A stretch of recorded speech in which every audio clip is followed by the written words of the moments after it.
श्रद्धा और रुचि में अंतर क्या है? श्रद्धा जो है वो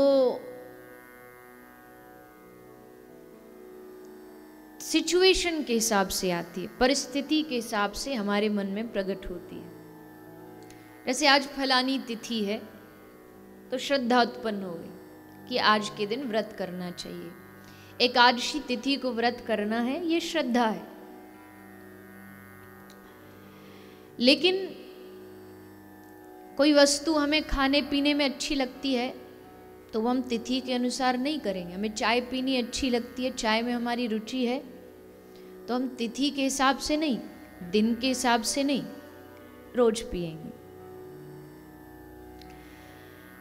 तिथि के अनुसार श्रद्धा जागी। गुरु पूर्णिमा है, चलो आज पूर्णिमा है, गुरु जी के हो आते हैं। आज जन्माष्टमी है, चलो मंदिर हो आते हैं। आज अक्षय तृतीया है, आज भगवान श्री बिहारी जी के दर्शन कराते हैं। ये सब क्या है? ये श्रद्धा है। श्रद्धा दिन देखती है, परिस्थिति देखती है, मौका देखती है। उसे कुछ चाहिए, मौका चाहिए, तब श्रद्धा उत्पन्न होती है। लेकिन रुचि होने से हम वो काम रोज करते हैं। मित्र से मिलना अच्छा लगता है तो रोज उससे मिलते हैं। कहीं घूमना अच्छा लगता है तो तिथि से नहीं घूमने जाते। कोई आज तक गया है तिथि से घूमने कि फलानी तिथि को हम मुहूर्त अच्छा निकला है, उस मुहूर्त को हम घूमने जाएंगे? जब रुचि होती है, जब इच्छा होती है। तो श्रद्धा और रुचि में यही भेद है कि श्रद्धा उत्पन्न करनी पड़ती है और रुचि स्वतः ही मन में उत्पन्न हो जाती है। तो भगवान की जो कथा है ये हमारे मन में श्रद्धा के लिए नहीं सुनाई जा रही कि हमारे मन में भगवान के प्रति श्रद्धा उत्पन्न हो जाए। वो तो है, श्रद्धा है तभी आप इस पंडाल तक पहुंचे हो, अन्यथा यहाँ क्यों आते? बिन श्रद्धा के यहाँ कौन आएगा? लेकिन अब बड़ी जो बात है, जो महत्वपूर्ण बात है, वो ये है कि श्रद्धा हमें यहाँ तक ले आई। अब यहाँ से आगे हमें अपनी रुचि बनानी है भगवान की भक्ति के लिए।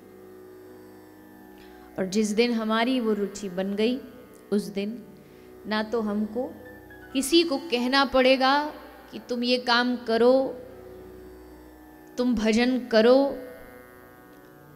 तुम भजन में मन लगाओ। कभी टीवी देख रहे हो, कुछ भी उस पे देख रहे हो, कोई सिनेमा जगत की कोई फिल्म देख रहे हो, तो क्या कभी किसी को कहना पड़ा कि ध्यान से देखो, मन लगा के देखो? अपने आप वहां आकर्षण देख कर के मन लग जाता है। ठीक उसी तरह जब हमारी भगवान से स्वयं रुचि होने लग जाएगी तो ये बातें जो हमें कही जाती हैं अभी कि ऐसा करो वैसा करो, ये स्वतः ही अपने आप ही टूट जाएंगे। फिर स्वतः ही हमारा मन भगवत चरणों में अपने आप लगने लगेगा। ये बात इसलिए कही जा रही है क्योंकि जिस ब्रज की लीलाएं आप सुन रहे हैं, इसकी जो ब्रज रस की जो धारा को बहाने वाली हैं वो ब्रज गोपियां हैं। और उन ब्रज गोपियों ने श्री ठाकुर जी से जो स्नेह, जो रति, जो प्रेम किया है, शास्त्रों ने 3 प्रकार की रति बताई है। एक है साधारण रति, एक है समंजस्या रति और एक है सामर्थ्या रति। ये शास्त्र की भाषा में 3 भागों में हमारी रति को, हमारी रुचि को डिवाइड किया गया। एक है साधारण रति। साधारण जो रति है ये भगवान श्री कृष्ण को मिली मथुरा में। साधारण लोग हैं, भगवान से प्रेम भी करते, स्नेह भी है और पूरा 100% समर्पित है ऐसे भी नहीं कह सकते, साधारण रति है। समंजस्या रति भगवान श्री कृष्ण को मिली द्वारिका में, ये थोड़ा सा और विशेष थी। और सबसे बड़ी जो समर्थ्या रति है वो भगवान श्री कृष्ण को मिली वृंदावन में।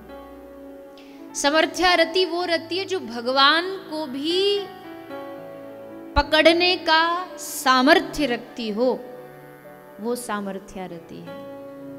भगवान को भी बांधने का सामर्थ्य रखती हो। जब यशोदा मैया रस्सी लेकर के आई कन्हैया को बांधने, और रस्सी 2 उंगल छोटी पड़ जा रही है बार बार, देवता ऊपर आकाश में विमान लिए खड़े हैं, सब में आपस में शर्त लग रही है कि बताओ कन्हैया बंध श्री कृष्ण बंधेंगे? दूसरा बोला अरे काहे के बंधेंगे, बड़े बड़े योगियों मुनिंद्रों से ये नहीं बंधे, ये यशोदा मैया क्या बांधेगी। कोई कहता है अरे नहीं नहीं, तपस्या करने से ठाकुर जी बनते, ऐसे थोड़ी पेड़ पे लटके रहो। सतयुग की साधनाएं देखो आप, सतयुग में क्या क्या साधना होती थी, उल्टे लटके पेड़ से हजारों साल तक उल्टे ही लटके, क्यों? भगवान मिल जाए। फिर भी मिलेंगे कि नहीं मिलेंगे उसकी भी कोई गारंटी नहीं है।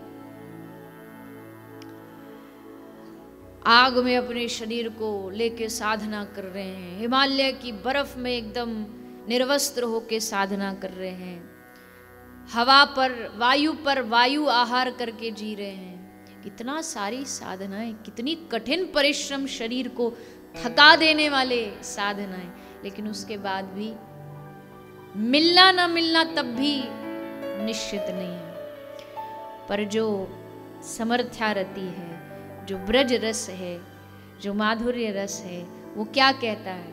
वो ये कहता है कि तजू सब आस, करूं वृंदावन वास, कुंजन की सेवा में निसंक चितवारे हैं। हम एक बात जाने, जग दूजी पहचाने, हम हैं बिहारी जी के और बिहारी जी हमारे। बस इससे आगे ना तो कोई ज्ञान है, ना कोई विज्ञान है, ना कोई साधना है। हम एक बात जाने, जग दूजी पहचाने। होगा जगत में अलग अलग चीजें हैं, जिसको जहां मन लगे कर लो, कौन मनाई है।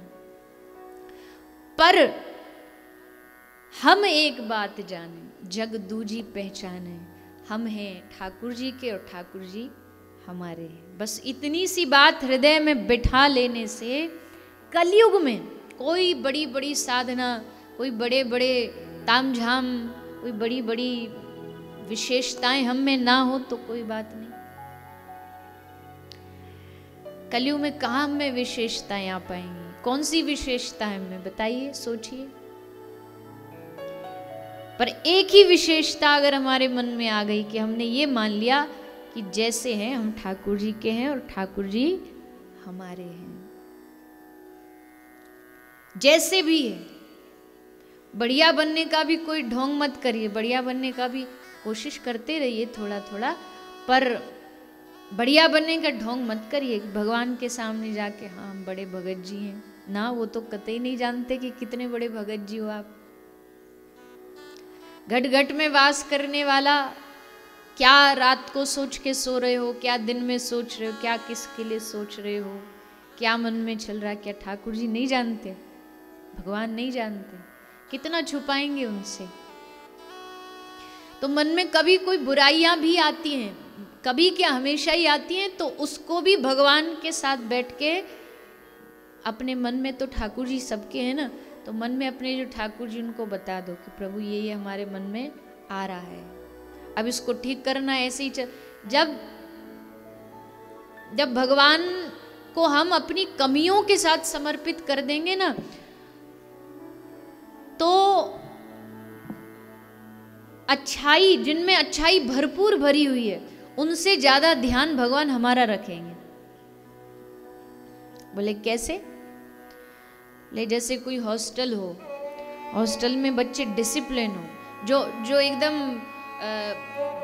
वेल डिसिप्लिन जो बच्चा होता है, तो उसके लिए तो टीचर भी ज़्यादा फिक्र नहीं करता। वो जो वार्डन होती है और वो सब देखभाल करते हैं, उसको पता है ये बेचारा एकदम टाइम टू टाइम खाएगा पिएगा सब काम करेगा। पर जो ज़्यादा खुरापाती दिमाग का होता है, उसके मैया बाप भी कह जाते हैं हॉस्टल में कि इसका ध्यान रखना, इसका भरोसा नहीं, कब दीवार फांद के भग जाए। तो उन सब बच्चों में जो सबसे ज़्यादा शरारती है, उस पर ज़्यादा नज़र रखी जाएगी, उस पर ज़्यादा ध्यान रखा जाएगा। तो वैसे ही भगवान के दरबार में भी अच्छे तो भाई अच्छे ही हैं, वो तो गुणों से भरे हुए, उन पर क्या ध्यान देना, ये तो सब स्तर पार करके आ गए अब तो। पर हम जैसे जो खुरापाती, उन पे विशेष नजर रखी जाएगी कि इसका भरोसा नहीं, ये कभी भी लुटिया डुबा सकता है, इस पे ध्यान रखो। विशेष जो भगवान की जो दृष्टि है, वो जो अवगुणों से भरे हुए, जो कमियों से भरे हुए, उन पर विशेष ठाकुर जी की नजर रहेगी। इसको संभाल के रखना।